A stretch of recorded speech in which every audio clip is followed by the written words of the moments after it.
Welcome to the Pulse with Peter B. I'm your host, Peter Biancamano. Let's get you to the pulse on everything you need to know. And you can hear the excitement in my voice because I got food in front of me again for the second straight show. And joining me again for the second straight show, and I'm just loving to say again and again and again, Jenna, is Jenna Piemonte, our Places Insider of at the Hungryy Traveler. Jenna, welcome back. Thank you. I'm so excited. This food looks so good. So good. Have you ever been to Apulia? No, I've never been here before. I'm so excited. I already texted everybody I know to tell them to come here because the food looks incredible. I'm so excited to try it, and it's so cute in here. Exactly. And before you try it, folks, we are at Apulia Restaurant located at 1319 Washington Street. As Jenna mentioned, you got to come try it even before she tried the food. Could you imagine? So, you know how we like to do this, Jenna. A little bit of a lightning round, trying everything in front of us, all these wonderful dishes. We're going to start with the pizza, correct? Yes, we have an incredible looking pizza here. So we have some crumbled up sausage, some Calabrian chilies, and cherry tomatoes. Oh my God. Just look at this perfect crust. Oh. And look, she's taking it all for herself too. This is a pizza slice in one hand and holding the pie in another hand. She's so doing it. You're going to have to try this. Oh, mind if I do? That is really good. I didn't know if you were going to just give it up. What do you like about it? Go ahead. Ooh, it's super light, like the dough, super light. You can taste like the wood from the oven. So good. It has a kick, but it's not too spicy. Really good. You're right about the dough. The dough to me is fluffy, as you said. And when it's this fluffy, it just makes it so light, as you said. So good. You can probably house this and just not feel full, correct? 1000%. This is like a light pizza. It's perfect. It's great. I love it. 10 out of 10. You didn't ask me yet. Oh my God. You didn't ask me yet, but... Jeez, do you want to take off the hosting duty? I'll take the mic. The I Pulse already knew. With Jenna P. I already knew that this... I mean, it might be more than a 10 out of 10, honestly. Wow. Great Richter scale here at Apulia Restaurant. That is phenomenal. All right, we do have some more dishes to try because I want to keep digging into this awesome pizza. Do you want to go for the pasta dish? Yes. So we have a lemon basil linguine. Oh, lemon basil pesto linguine. Ooh. Look at that beautiful color on here. Let me move my plate out of the way. Wow, that is beautiful, that color. The presentation is amazing on this. And, that's how you really know you're getting... a remarkable pesto sauce, because sometimes pesto sauces can be a little liquidy. Do they put a little too much oil in there? Am I right or wrong? There is nothing worse than an oily pesto. Exactly. This one looks like it sticks to the pasta. Oh yeah, the pasta is well coated. It's delicious. I mean, I still can't get over the presentation. I know I already said it, but it's so stunning. The flavor is there. The pasta is cooked perfectly. I mean, I could eat the whole bowl. Well, be my guest if you want. Yeah. I mean, and folks, this is the way, and correct me if I'm wrong, Jenna, because we were talking about Italia the last time, and, I was there with my girlfriend, of course, my wonderful family last year. It's very similar to pasta dishes that you see in Italy, correct? Yeah, 100%. I mean, it's also the, perfect portion. Like in Italy, the portions are smaller. I mean, generally in Europe, but they are the perfect size for you to leave and feel perfect, like you had a great meal and not feel overstuffed. That is fantastic. All right. What do you rank this pesto pasta? I'm going to go 9 out of 10. 9 out of 10? You're off to a hot start, let me tell you. It's really good. This is unbelievable. So, Jenna, we spoke about this last month when we were at Terrace by Alessio's. And and I'm kind of going to go in that way as well. I'm going to actually start with this one in front of me because we talked about salad being last, correct? Yes, we did. So we are at another beautiful Italian restaurant here at Apulia. What do you have in front of you today? So we have some wild-caught shrimp. Also, these shrimp are huge. I cannot get over it. On top of some Roman artichokes.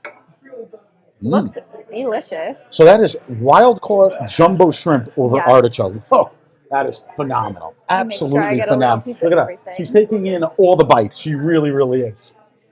We also have some lime on here. You tell me. No, we do. Statement. It's a statement. I thought you was questioning me. I was like, I don't know. I probably should have did my research. You should have done your research like I did, Peter. Oh, my goodness. What do you think? It's really good. The shrimp is plump. It's cooked really well. I love the flavors. The artichoke has a really good flavor, too. And I'm not the biggest fan of artichokes, but the flavors really, meld together. Is that a word? Interesting. Very good. Mixed together, melt Mix together, whatever melt you want to together, say. That's it. And let's talk about the shrimp, because you might not be a big fan of the artichoke, but you're certainly a big fan of the shrimp, correct? As she continues to eat it. Again, I love shrimp. When you overcook shrimp, sometimes it tastes very, very chewy, correct? Not in this dish. No, not at all. It's juicy, it's plump, it's perfectly cooked. I love the grill marks. You're getting that little bit of like smoky taste from the grill. Phenomenal. Phenomenal. Absolutely. What's the ranking on this one? 9.5. 9.5 out of 10. Again, she's coming in hot, you know. So I went on this little diatribe before, Jenna, about bringing the dish, before the last dish, because we talked about salads last month and how the salads in Italia are usually the last dish on the menu, correct? Yes. Before the dessert, the dolce, as they say. So this looks like a typical salad, or atypical, not so typical salad, I should say. What do we have here? So we have a peasant salad here. So it's kind of like an Italian Greek salad. So we you have. called it a peasant salad? That's what it's called. Oh, that's unbelievable. That's the name. That is so funny. So we have cucumber, tomato, red pepper, and some Sardinian feta. Oh, and red onions. That sounds phenomenal. And it's crumbled up on here. And folks, as you know, the weather is finally starting to get nice out. Here at Apulia, they do have this gorgeous back patio that's open when the warm weather. It's because it's very, very quaint in here, as you can see. Folks, we're here on a Tuesday night, and this place is just popping. I mean, we are. They're hoping we finish this show pretty quickly so we can get out of here. I mean, but talk to me about the. So good. Okay. I love the flavor of the feta. I love how crumpled up it is too, so you're really getting a bite of it with each bite you take. Everything tastes fresh. The cucumber, the tomato, the red pepper. I really like it. I'm also a huge fan of Greek salads, so this is a win for me. Definitely something I would order. Nice. Like on my own outside of this. So give me a ranking.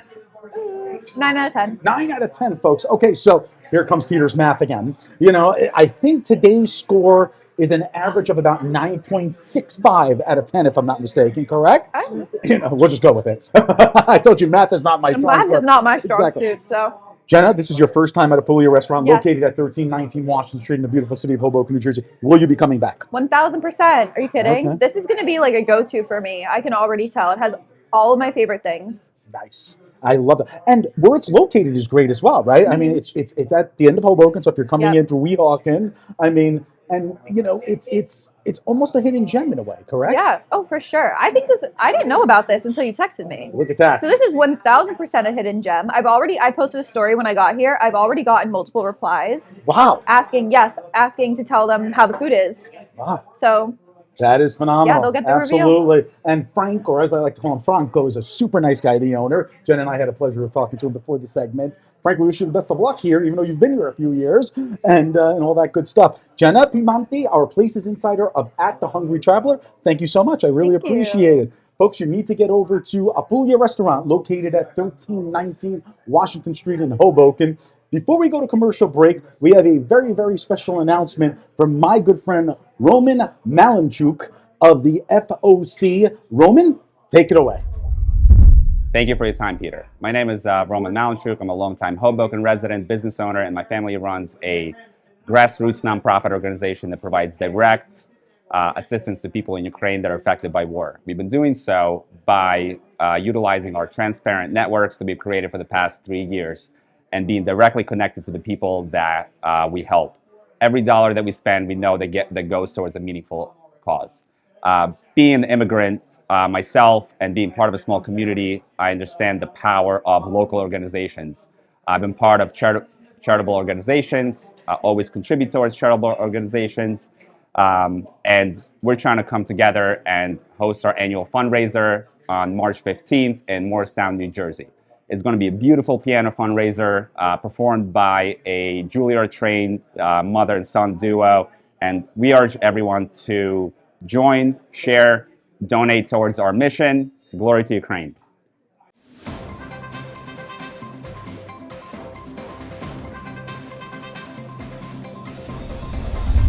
Peter Biancamano here, your hostess with the mostest of the Pulse with Peter B. Folks, don't forget to follow and like our Facebook, Instagram, and TikTok pages. We're constantly updating those platforms with cool stories and awesome reels. Also, you want to subscribe to our YouTube channel where we post all of our full shows, and you can also binge watch all of our previous episodes. And if you would like to contact us, feel free to reach out to our email address at thepulsewithpeterb@gmail.com. We'll see you there. Welcome back. I'm your host with the most, Josh Sotomayor Einstein, on this segment of the Pulse with Peter B. And I'm so glad not to be joined by that bum Biancamano, but by my friend, Chairman of the Hudson County Republican Committee, Jose Arango. Thank you. Thank you for having me. Thank you so much for joining us. I know in the recent past, we had your protege, Kenny Gonzalez, who was recently appointed to be the state director of the NJGOP. And I know that you got him involved, and I know you mentored him. So first, I'd like to heap a bunch of praise and joy and nachas, as we say in the Jewish community, on you for that achievement. Thank you. Truly, mazel tov. You know, I know out there in TV land and on the internet, people may know that we haven't always been the best of friends. But I'd like to say that with the election of President Trump, that it has put everything in perspective. And Peter's out there behind the cameras, you know, having a conniption that I mentioned President Trump. But the past president didn't even know he was president. So, you know, let's put the past behind us. And I look forward to working together with you to grow the GOP, my friend. Well, you know, the good thing is, I think we're building a better future thanks to people like you, people like Kenneth. The entire Republican Party in Hudson County has been a tremendous success. In the in the last election, we were one of the counties in the state, in the United States, that turned more people into voting Republican. The Hispanic community, even today, we have a poll that says that 50% of the Hispanic community are supporting the Republican agenda. And I don't think it's Donald Trump alone. I think it's the people are tired of a lot of things, and they want to have some common sense. They want to have things that are important for the families. People are more concerned on paying taxes, affordable housing. They care for their children, care for their seniors, health care, job security. So you know, the problem is the politicians start to talk about, let's build another science for recycling, and let's protect the birds and the environment, and let's give a credit card to a undocumented person. But you know, the real American is here paying the taxes and not getting any benefits, and that's sometimes I think the Democratic Party lost the pulse of the community. Oh, absolutely. I mean, from their soft on crime policies to, you know, the economic, let's make everything more expensive by giving out, you know, more taxpayer dollars to every special interest group. And we're seeing that right now with Elon Musk and Donald Trump working hand in hand to just expose all the, I don't know, I can't think of a better term, but dumb-ish. I know this, it's very plebeian and every day of me to talk like a normal person, but it's really dumb, you know, excrement that our federal government was spending money on, and now Musk and Trump are exposing it. Just a little portion in the U.S. aid budget where we're paying for, you know, trans comic books in Peru. And, you know, the average American is having problems paying for eggs, but our federal government, under, you know, the leadership of Biden's wife, really, and the deep state, was paying for all these weird things around the world, which you can make the argument that they're good, you can make the argument that they're bad, but what's the argument for the taxpayer to pay for it? Well, the problem is, I think you have to have responsible expenditure. You know, you can be. It's one thing to help people, and I think, but you have to help yourself first. And what is surprising is who's really getting the point of what's wrong in the United States is not my generation, because my generation is spoiled, but the younger community, and that's why the Democrats are surprised how many young people are coming to the Republican philosophy. And maybe they don't tell you about the reason why we won the election the way that we won the Congress, the Senate, and the President of the United States is because we had great support of the younger people. And if you see the Republican Party right now in Hudson County, I'm I'm basically the old story. You guys are the real deal. And that's where we have to build here and united like we're doing right now. I think we're going to accomplish better things because a lot of people talk about this county and how we don't have affordable housing, how the working class doesn't have, how the minorities are not accomplishing what they want to accomplish, how education, we have to support charter schools. Charter schools is a public education, but without the monopoly of the political structure. And I think education for our kids has to be more important than anything else. Who doesn't create the affordable housing? The Republican Party doesn't have any control in Hudson County. So the Republican Party doesn't have any control in Newark. The Republican Party don't have any control in Hackensack, New Brunswick, Camden, and that's where you have a crisis especially in the minority community. If you don't have a stability in the people who are needing help and the people who need affordable housing, if you don't have appropriate daycare for single mothers, like for example, you can be the most talented woman up there and they tell you we are pro woman, they want the woman this, but it's nothing there for a single mom that has a child and has to look for how she's going to pay the rent, go to work, and have care for their kids. And that's where we have to work. We have to forget about all those beautiful things that we listen and all the propaganda, and we have to be more on the point, what the people really need in our community. Now, you mentioned charter schools, and I would be remiss if I didn't ask you, you were actually a founder of a charter school. Isn't that true? Yeah, I founded Jersey City Global Charter School that housed Hoboken Charter School when they had the fire in Washington Street. We gave them our place because I think I saw it very important. As I work in the city of Jersey City, and I'm lucky to say that I don't care what type of mayor, I don't care if you're a Democrat, progressive, or whatever. If you do the right thing, it's not about party. It's not about. It's about people. It's about working together. And we founded a charter school because it was needed to create competition in Jersey City on education. Private schools were closing, and I think we needed to give parents choices. And the progressive movement talks about choices and choices and choices, but they don't give you choices in education. And if you have a country without a stable education, you don't have a country. Agreed. Now, another topic that we definitely need to cover in the minute and a half we have left is there was recently the Democrat gubernatorial debate, and then there was the Republican gubernatorial debate. So, what do you think about New Jersey's future? Can we make New Jersey red? I think we can make New Jersey red, but I think the last gubernatorial debate of the Republican Party, they better pay more attention to the issues and not the difference between themselves. And the fight was who was more Trump or who was less Trump. And I think instead of talking about who's more Trump or less Trump, if you just want to be Trump, do the right things about the issues and talk what the people need to listen and the people need in their community. Trump is not going to come here and win for you. He won by himself. Mm-hmm. And the reason why he did so well, and they are still talking about who's more Trump or not, is because none of those candidates probably thought that Trump is going to do so well in New Jersey. And Trump did well in New Jersey because the Democratic Party didn't have anything to offer. And that's what's the problem. And something is still the problem. And that's the problem that we have in the state.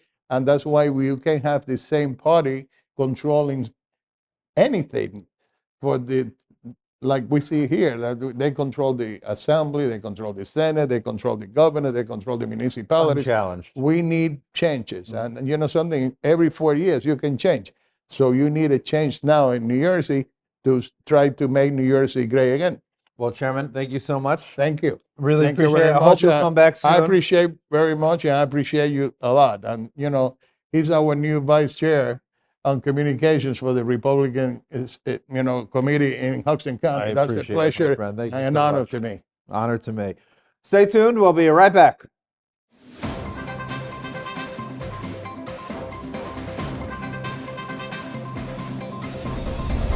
Peter Biancamano back with you. Folks, we have a new television home. After being on cable access for so long, we are now strictly on streaming. So download the Surge Sports and Entertainment TV app on your Roku TV or your Amazon Fire TV and catch our new episodes every Sunday at 9 a.m. We will see you there. Welcome back to the Pulse of Peter B. Peter Biancamano back in the host chair and back at the beautiful Apulia restaurant located at 1319 Washington Street in the gorgeous city of Hoboken, New Jersey. And speaking of Hoboken, we have a mayoral race coming up this November, and we're just 9 short months away. So why not start introducing you to the candidates? And we are honored to be joined by Dini Ajmani joining us today. Welcome to the Pulse. Thank you for having me. This is a beautiful setting. Absolutely. And I'm sure you did tell me off camera that you were a fan of Apulia. I am. They have a pasta dish with pistachio on it, and that's the one I go for. Exactly. I said, oh, because that's the one I had the last time. Is that So right? it was delicious. Absolutely. Dini, you are a newcomer to Hoboken politics, as they I am. say. A fresh face in Hoboken. Tell the audience some of your background. Absolutely. Now, thank you for giving me this opportunity. Yes, I am new to Hoboken, but my life started in a small town in India. My parents gave us abundance of love, but not much else. Neither of them actually had finished high school. But I was very fortunate. The public school system was strong. I was a good student. And, through scholarships and all, ended up at the best institutions in India. Wow. Came to the United States at the age of 22, already married. Yes, we started early. Oh, my goodness. It's okay. My mom was married when she was 18. So Yes. there you go. Yes. So it's been a long time. This is now our home. I think one thing that people who are not immigrants probably don't realize about America is how welcoming it is and how quickly it makes you one of its own. Right. You're never a stranger here if you have made this your home. And I've loved that about this country. We have 2 daughters. Hannah was born when my husband was getting his MBA at Dartmouth. Wow. And Leah came along when I was getting my MBA at Stanford. Wow. So after finishing business school, I started at Morgan Stanley and worked at different banks. And I think of those years in my life as very much about going to work, making a living, raising kids. And they fly by very quickly. But as soon as the youngest one left for college, I wanted to follow my heart into public service. A country that had given me so much, I wanted to do something for it. So first I worked for Senator Booker in his DC office. And Governor Murphy appointed me as assistant treasurer for the state of New Jersey, where I managed the pension system, the healthcare system, the lottery, anything to do with finance. That was my responsibility. Most recently, I just finished my 4 years with President Biden as Deputy Assistant Secretary for Capital Markets in U.S. Treasury. Unbelievable. I mean, let me apologize now because I said you were a fresh face, but your record speaks for itself. I mean, you've done things at the state level, at the national level, and now you want to get back to the local level. You're kind of like doing it a little backwards here, but Hoboken is certainly lucky to even have you as a candidate here. So congratulations on your candidacy, Dini. And let's talk about why you decided to run for Hoboken mayor. Sure. Because like I said, you're kind of going backwards. No, a lot of people I tell that I'm running for mayor ask me that question. Why?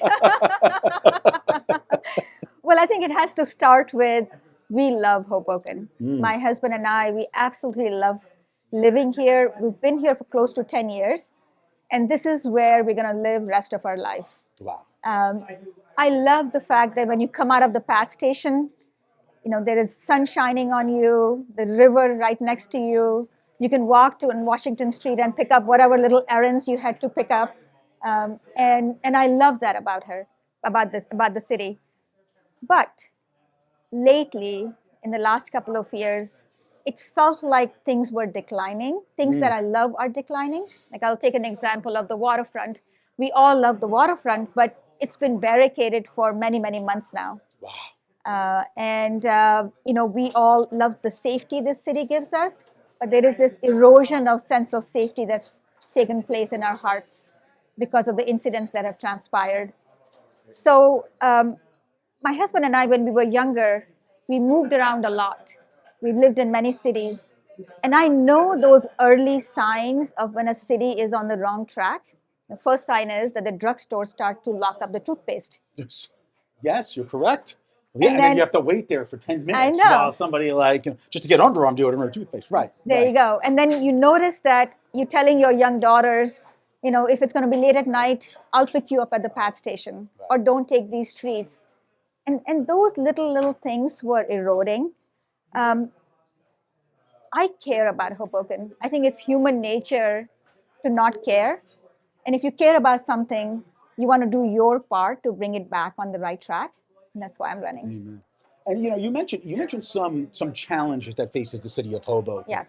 But you only touched the surface, I'm sure. What, in your opinion, are the biggest challenges that Hoboken is facing? It's so interesting you asked that question. I was talking to someone yesterday, and they said, the answer is the money. Mm-hmm. Tell me what the question is. That is hysterical. We want to do so If it was many. only that easy, right? We want to do so many big things for the city. We want to build a rec center. We want to build our schools. We want to pave our roads. But everything requires money. Mm.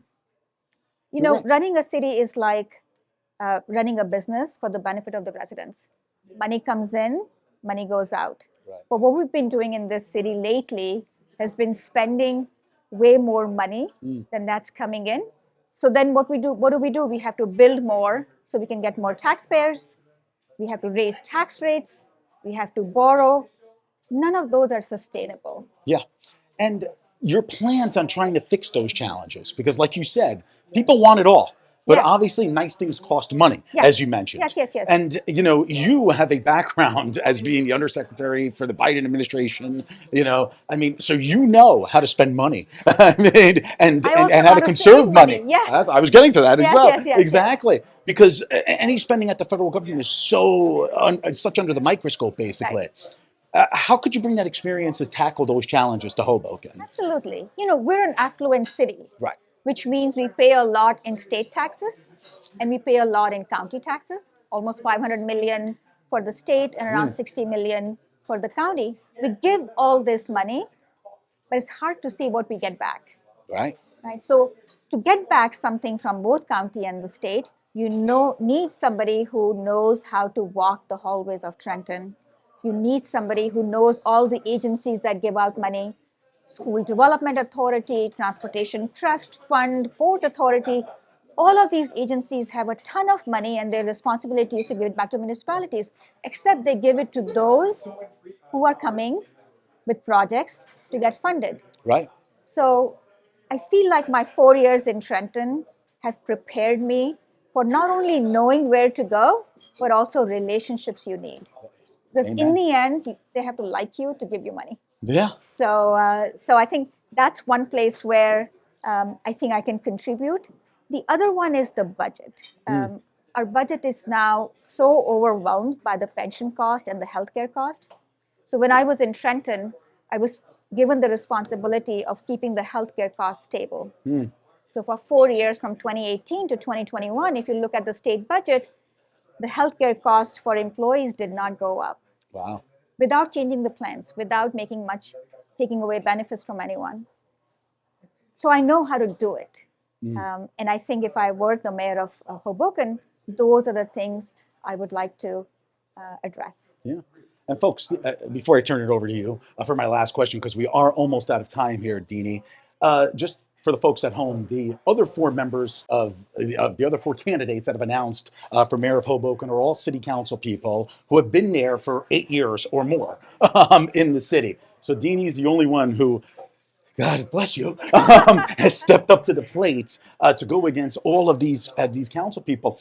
And I just think it's important that the folks out there know that although you might be new to Hoboken politics, you're certainly not new to any type of budgeting process or any type of relationship process, like you said, because building relationships is everything at any level of government. So that is fantastic. All right, I'll stop talking now, Dini, and I'm going to turn it over to you. Yes. Tell the audience, a little bit more about yourself, or something that they might not know about you that you didn't say in the last 8-9 minutes that we've just here. Please, the floor is yours. No, thank you Of for course, this last opportunity. Now, all of us pick up skills as we go in life, right? We pick up skills while we're getting educated. We pick up skills in our profession, and the skills I have picked up are finance and budgets.